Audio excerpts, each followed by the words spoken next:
You know, I've seen a couple of comments, not all worded exactly the same way, but with the same sentiment. And the essence of it is, all this guy does is complain.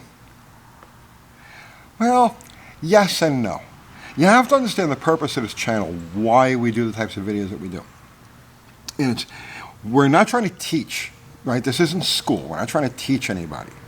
And we're not trying to, like, put on a show, really. You know, this isn't like voyeurism, mechanical voyeurism.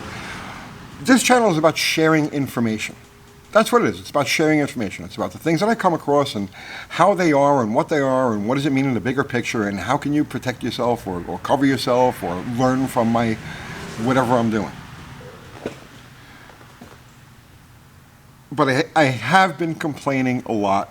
Complaining meaning that I keep coming across defects. I keep coming across problems, and these problems have to do with quality control. They have to do with the modern state of the parts and the pieces that we deal with. And it's my job. This is literally, it's my job. This is what I do. This is how I make a living. It's my job to share these things with you and show you what is going on. Well, here we go again. And it's just like when you least expect it. I had been waiting for a couple of parts to put Slaghammer back together again. And I finally got everything, and this morning I popped the rear end up in it. And I said, well, let's get the drive shaft in while we're laying underneath here. So I take the drive shaft and I stick it in the car. And as I'm trying to push myself out from under the car, right, grab the drive shaft and push against the drive shaft, you know, to just push myself out. And I feel it go thunk. Like, whoa, what's that? Did I forget to tighten the U-bolts? Thunk, thunk, thunk, thunk. It's got play. Tuck, tuck, tuck, tuck. I loosen everything up, center it, right? Tighten it back down again. Same thing. Tuck, tuck, tuck, tuck. It's got enough play in it that I can feel the play. Now, this goes back to when Al started his road trip with this car. So right after he took off, the first time I talked to him, he tells me that it's got a vibration at about 60 miles an hour. And he says, I don't know, must be something in the drivetrain, must be something in the drive shaft, usually tail shaft bushing or whatever. Now we had put brand new U-joints in and this is important, The drive shaft had good old U-joints in it, meaning that they were intact. They weren't, you know, gacked up or anything like that. They had grease in them and the pins were all fine and everything looked good. But figuring better safe than sorry, it's gonna go on a 2,000-mile road trip, we'll throw new U-joints in it. So, buy 2 brand new U-joints. Put them in. All right. So he's on the road and he says it's got a high-speed vibration. I says, well, it's got to be something in the drive shaft. Something in probably tail shaft bushing. He says, did you balance the back tires? I says, no, I didn't balance back tires. He says, well, that's probably what it is. And I said, no, that's impossible. And this is something important for you guys now.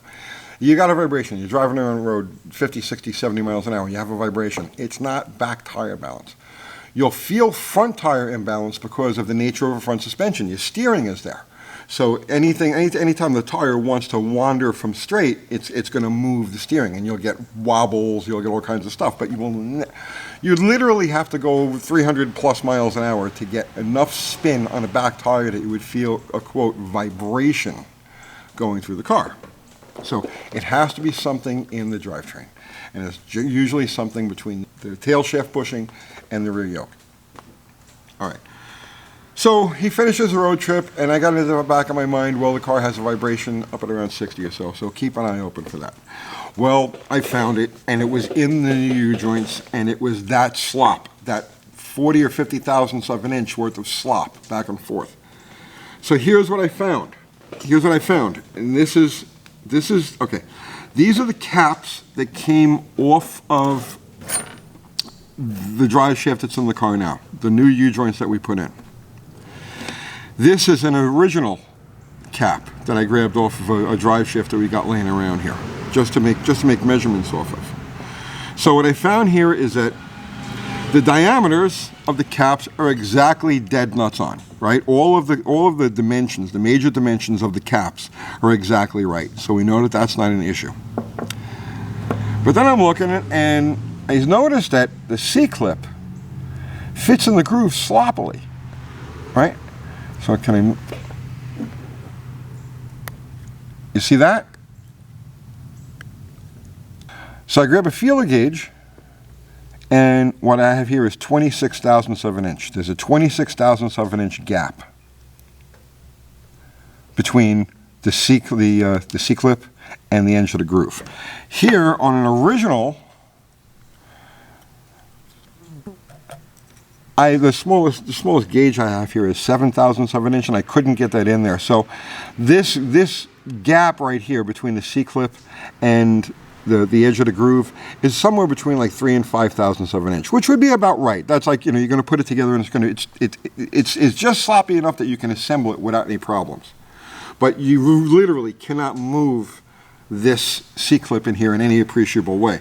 So now I'm measuring other things. As it turns out, the C-clip is the same, but the groove is wider by 26 thousandths of an inch.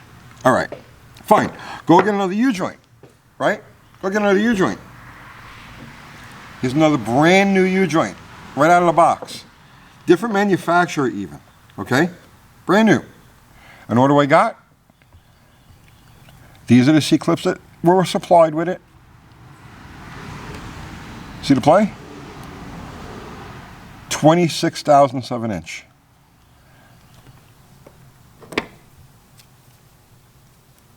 Right there.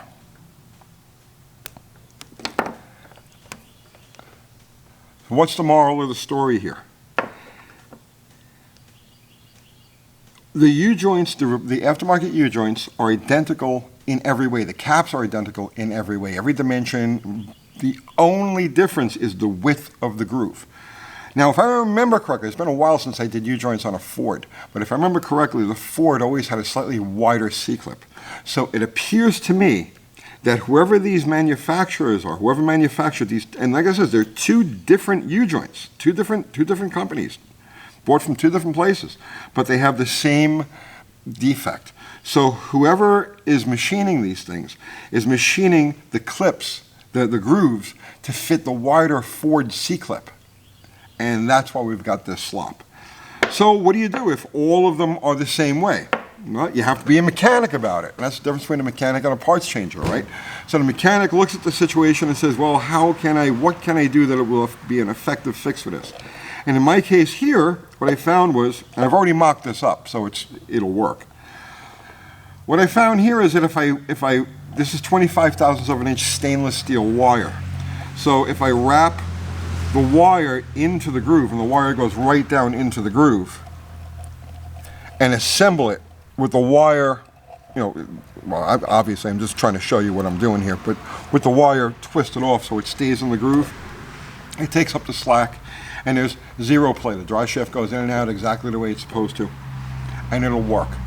Whereas, I mean, I could sit here and order more U-joints all day and still have the same problem, and I'm not going to deal with it. We just move forward.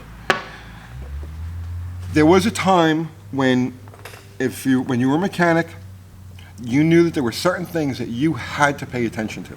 Certain things needed your every critical, every bit of your attention. Engine assembly, carburetor, transmission, rear end. There were certain things that required attention. And then there were other things that you could pretty much take for granted and just bolt it together. And the U-joint is the perfect example of that. Who ever thought to have to measure U-joints to see if the grooves are the right diameter? But that's where we're at now. If you're going to be doing this stuff, you need to be aware of that. This is typical. This is typical. I didn't go looking for this. Oh, he's just trying to make content. I didn't go looking for this. It came to me when I least expected it. But there it is. Yet another in a long line of defects.